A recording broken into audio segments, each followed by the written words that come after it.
Olá, gente, aqui é o professor Luiz, professor de Química. A gente vai continuar o estudo sobre tabela periódica. Dessa vez a gente vai falar da classificação dos elementos na tabela periódica.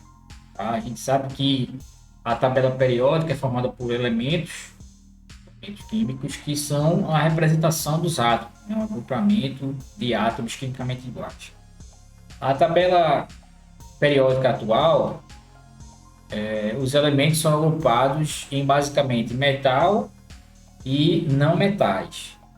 Não, o metal e não metal, a metal.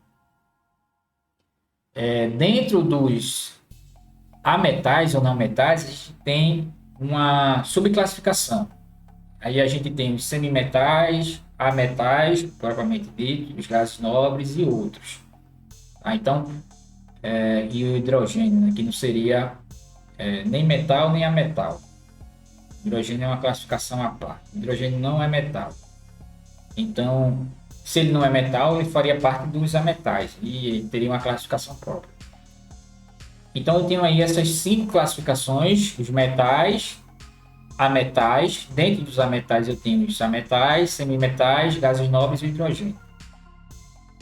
Aí, dependendo da tabela periódica que você estiver estudando, pode ter mais classificações.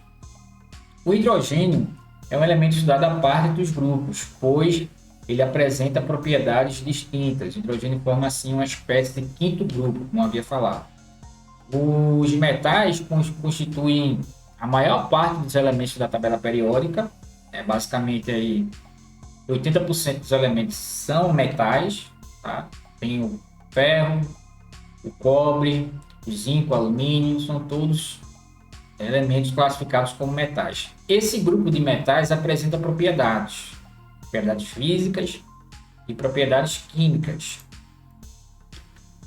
São as principais características dos metais. Eles possuem brilho metálico, aqui está misturado, propriedade química com física.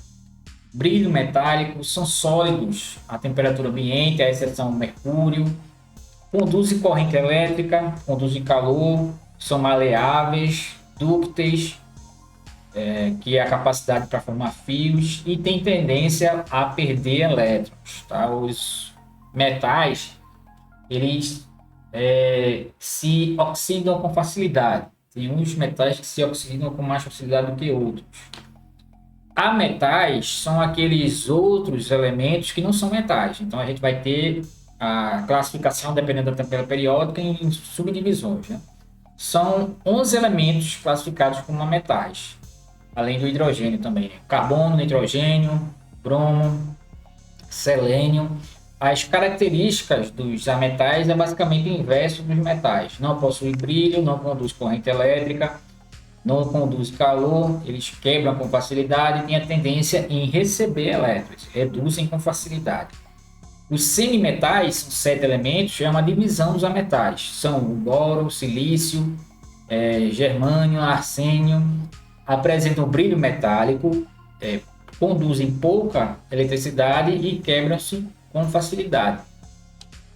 Os gases nobres, que são talvez dentro dos não metais os mais conhecidos, né? São aqueles que não se ligam com ninguém, possuem um grupo próprio com eles, né?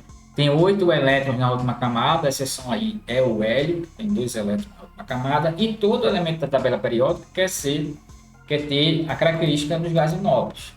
São assim chamados porque, além de serem gases em condições ambientais, eles possuem como principal característica a inércia química, sendo encontrados na natureza na forma isolada. Raramente eles se combinam com outros elementos. Então, esses elementos não vão tender a se ligar com o outro. A tendência é que os gases nobres não façam ligação química devido à estabilidade. E o hidrogênio, como já foi falado, ele apresenta uma característica à parte. Ele não vai ser classificado nem como metal, nem como metal. Ele é um grupo à parte. Então, seria o quinto grupo aí dos elementos da tabela periódica. Tá? E a gente chega ao final desse resumo sobre a classificação dos elementos da tabela periódica. Depois a gente vai começar a ver a subdivisão em famílias e períodos. É aí que a gente vai ter auxílio do diagrama de Linus-Pauling para poder entender melhor como foi formado esses grupos e famílias de períodos, tá? Até a próxima.